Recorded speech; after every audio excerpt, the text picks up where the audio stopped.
Monsieur le maire, chers collègues, les dossiers 4 et 5 mettent en évidence une tendance lourde qui consiste à mutualiser les ressources administratives entre la mairie et la métropole.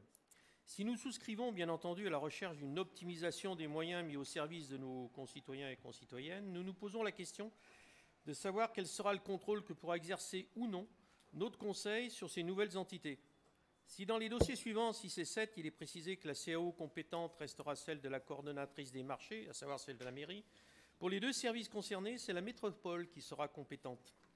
Tant que le maire de notre ville est aussi président de la métropole, il ne semble pas que cela puisse poser question.